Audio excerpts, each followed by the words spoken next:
Richard, bonjour. Bonjour Vincent. Alors, on a toujours plaisir à vous recevoir parce que vous êtes un débrouillard et avec vous, c'est un peu la rubrique casse-tête et astuces. Alors, le casse-tête du jour, c'est comment investir dans les devises.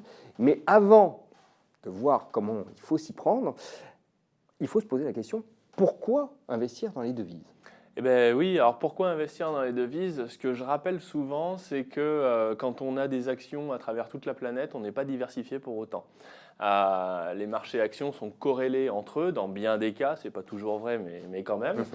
Et au final, c'est à peu près la même chose pour toutes les classes d'actifs.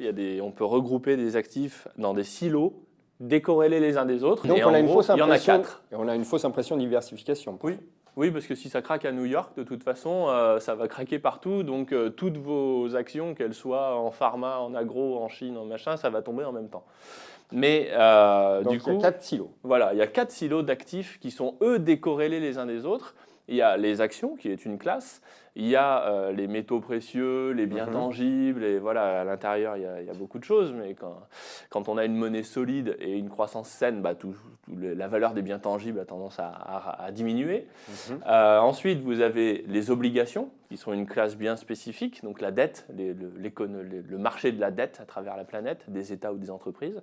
Et puis, vous avez les devises, qui est encore quelque chose, quand les actions tombent, les obligations tombent et les biens tangibles tombent, les devises, elles n'ont pas de raison de suivre le mouvement. Voilà. Parce que c'est des logiques différentes. Donc pourquoi en acheter? Déjà pour diversifier. Et puis la deuxième chose, pourquoi diversifier? C'est parce qu'aujourd'hui, on a du mal en fait à comprendre le monde dans lequel on vit. Tout ce qu'on sait, c'est qu'il y a des choses qui ne sont pas saines, qui se produisent, et que du coup, je sais que mon risque augmente. Parce que le taux d'intérêt négatif en est un exemple parfait.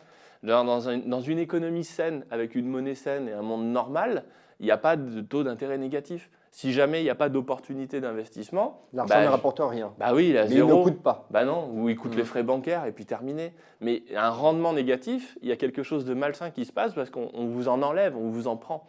Et ça, ça va au-delà d'une économie normale. Et il y a plein de choses, on ne va pas reparler de l'euro, on ne va pas reparler... il y a des choses qui ne vont pas. Et on le voit bien puisque le prix de l'or monte. Et quand l'or monte, c'est un bon thermomètre pour dire qu'il y a des choses qui ne vont pas. Donc, comme on ne sait pas trop d'où va venir la claque, même si on voit le système bancaire, on voit le krach obligataire se profiler, il y a des choses comme ça qu'on devine. On voit se profiler depuis longtemps, mais il n'advient pas le krach obligataire. Exactement, mais la bulle monte toujours.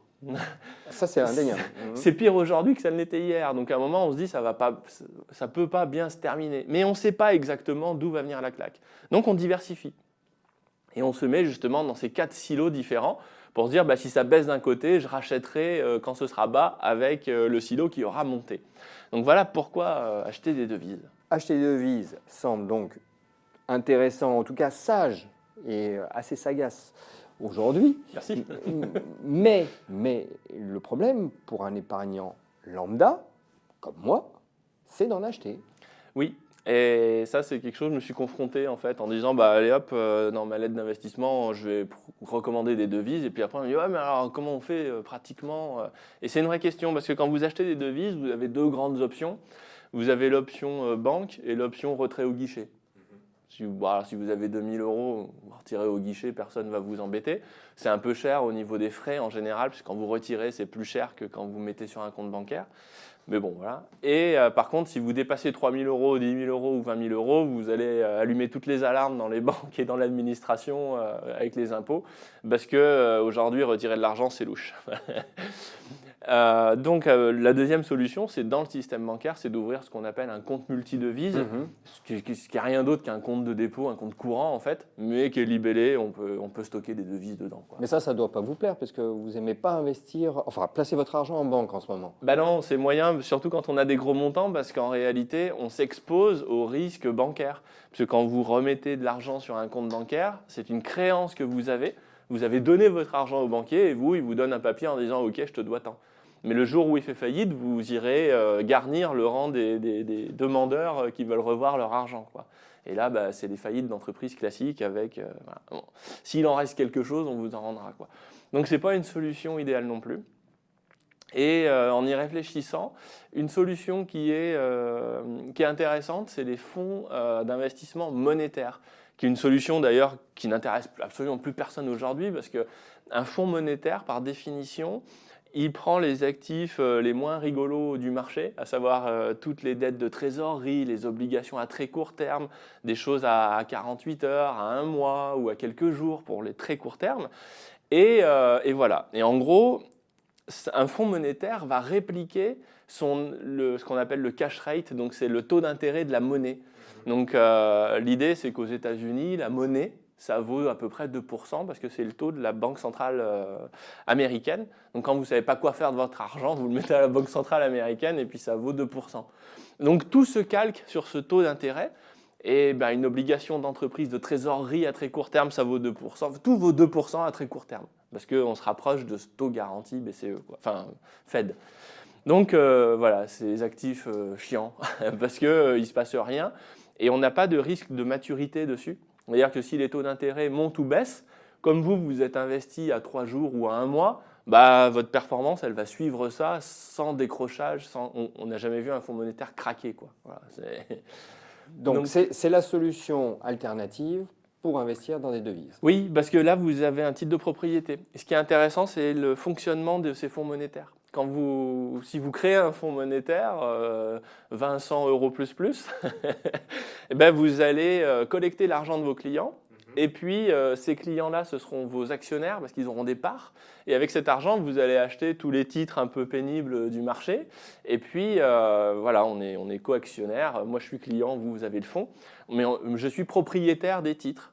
Donc, en général, un fonds monétaire, c'est entre quelques dizaines de lignes et quelques centaines de lignes, très diversifié. Et la gestion de votre entreprise, Vincent Corporation, a sa propre compta. Et le fonds Vincent Euro Plus Plus a sa propre comptabilité. Donc si vous faites faillite, bah, vous n'emmenez pas avec vous l'argent des clients. Il sera rendu par le liquidateur judiciaire, à moins de tomber sur un Madoff. Mais c'est pour ça qu'il faut choisir des gestionnaires qui sont quand même des boîtes un peu solides et un peu sérieuses dans la gestion. Et au-delà de ça, l'argent de vos clients, il n'est pas non plus chez vous. Ce n'est pas Vincent qui gère l'argent, ce n'est pas Vincent ni Corporation, ni Vincent Euro Plus Plus. C'est dans une banque dépositaire. Donc ça peut être, pour ne pas citer de nom, la Société Géniale ou voilà, des grandes banques où on va mettre l'argent en dépôt. C'est-à-dire qu'il ne leur appartient pas, c'est comme un dépôt de meubles. Si vous mettez un canapé chez Emmaüs à vendre, il n'appartient pas à Emmaüs, il vous appartient à vous, mais il est posé chez Emmaüs avec une étiquette à vendre. Et là, c'est pareil, si la Société Géniale faisait faillite, et ben à ce moment-là, le liquidateur rendrait l'argent à Vincent Corporation, tout comme Emmaüs rendrait le canapé à un particulier. Donc on est vraiment sur un chemin de titre de propriété où vous possédez quelque chose. Et on évite le risque de la bancarisation. Ben oui, parce que si vous avez une banque qui fait faillite, si elle concerne 5 lignes à l'intérieur du Vincent Euro Plus Plus, ben ces 5 lignes, elles tombent à zéro, mais comme il y en a 150 des lignes, voilà, ça va faire une petite baisse, mais a priori, il n'y a pas de gros risque de perdre son argent sur un fonds monétaire. Mais il faut pouvoir déterminer quelle devise acheter. Et ça aussi, c'est pas simple. Alors, oui et non, c'est pas simple. C'est-à-dire que non, c'est pas simple parce qu'il faut savoir quelle devise va monter par rapport à votre monnaie. Et il se trouve que l'euro, bah, c'est compliqué. Donc déjà, toutes mes analyses, moi, je les fais par rapport au dollar. Parce que l'euro, il y a un risque d'explosion de la zone euro. Donc du coup, comme je ne sais pas combien vaut le franc aujourd'hui par rapport à l'euro, bon, tout se fait en dollars. Et je sais à peu près historiquement ce que vaut le franc par rapport au dollar. C'est comme ça qu'on raisonne. Donc par rapport au dollar. C'est un peu nébuleux là en fait, votre explication. L'idée en fait, c'est qu'aujourd'hui, l'euro agrège un tas de pays qui sont complètement hétérogènes. C'est plus clair dit comme ça. Et du coup, on ne peut pas comparer l'euro français avec un euro grec, avec un euro marque, avec un euro je ne sais pas quoi. Donc faire des analyses de monnaie par rapport à une monnaie où je n'ai pas d'inflation, j'ai pas de... Ça, on voit bien que les prix sont faux. Oui, c'est un ensemble composite, hétérogène, comme vous dites, et donc on ne sait pas ce que vaut réellement l'euro. Et oui, parce que le franc, il ne vaut pas un mark, il ne vaut pas un drachme, il vaut pas. C'est comme ça que vous voyez les choses. Donc du coup, vous ne vous référez pas à l'euro, mais au dollar. Mais au dollar. Voilà, parce que le dollar, en plus, on sait historiquement ce que vaut le franc par rapport au dollar. Donc par assimilation, on a un ordre d'idée qui est pas mal. C'est le point de référence. Mais comment fait-on pour évaluer une devise par rapport au dollar ? Alors, ce qu'il faut savoir, c'est que quand l'inflation, donc quand la destruction monétaire augmente dans un pays, le taux de change diminue. C'est une relation économique qui a été éprouvée et qui marche plutôt bien dans le temps, sur quelque chose d'assez robuste sur lequel on peut s'appuyer. Une deuxième chose, c'est que du coup, le taux de change s'ajuste par rapport à l'inflation. C'est ce qu'on peut en déduire. Et à ce compte-là, grâce à un indicateur qu'on appelle la parité de pouvoir d'achat, qui est un indicateur en fait qui rapporte ce que vaut le panier moyen de la ménagère de moins de 50 ans en France au panier moyen de la ménagère américaine. Voilà. Ça permet de comparer en fait les choses en termes de pouvoir d'achat, comme son nom l'indique.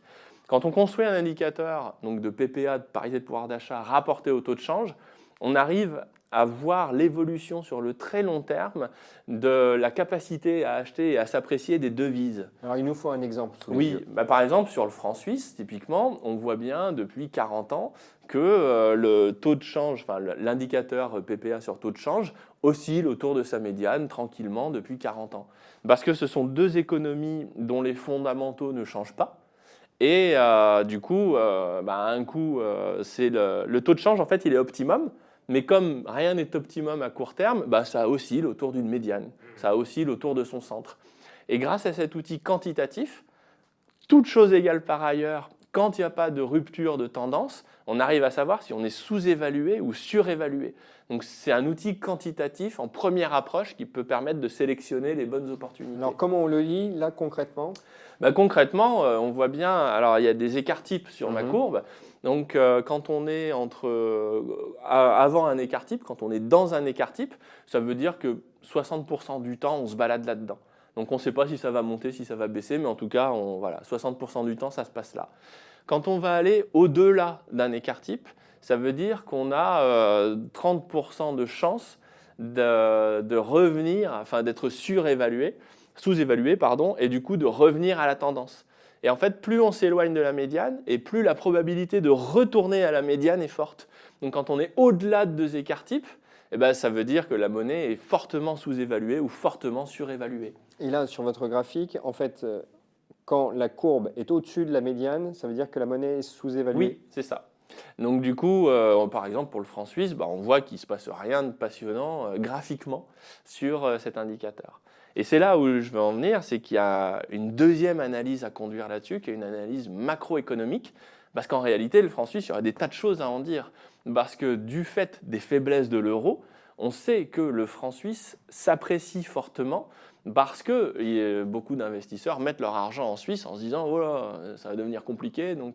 Et le franc suisse s'apprécie parce que justement, il y a ces problèmes en euros. Donc on pourrait dire que l'euro a créé une rupture de tendance par rapport à l'historique et que du coup, notre médiane, elle pourrait peut-être bien se déplacer et que le franc suisse pourrait peut-être bien monter plus haut que Oui, donc il faut bien, encore une fois, doubler le constat quantitatif d'une analyse. Ça, c'est primordial. Mais il n'y a pas d'indicateur magique.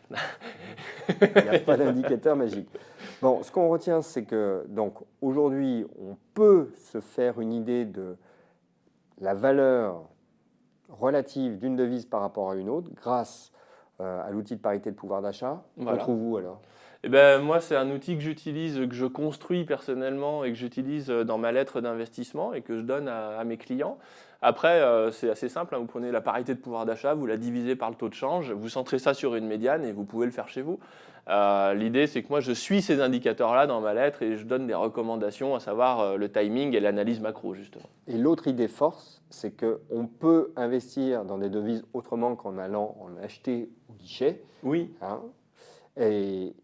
Et le moyen que vous avez trouvé, finalement, c'est d'investir dans des fonds monétaires. Voilà. Et du coup, pendant mes vacances, entre Noël et jour de l'an, j'ai passé une bonne partie à analyser des fonds, à en voir passer, parce qu'il en existe des milliers, pour trouver justement des fonds intéressants.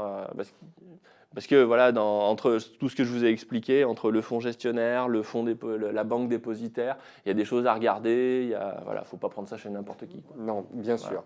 Et en tout cas, quand on achète ces fonds-là, on joue l'appréciation de la devise sous-jacente. On est purement exposé à la devise, plus ou moins le taux d'intérêt. Alors avant, c'était que plus.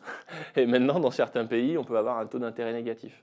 Voilà. Très bien. En tout cas, encore une fois, c'est un casse-tête que vous semblez avoir résolu avec une petite astuce, Richard. Merci. Merci. Au revoir, Vincent.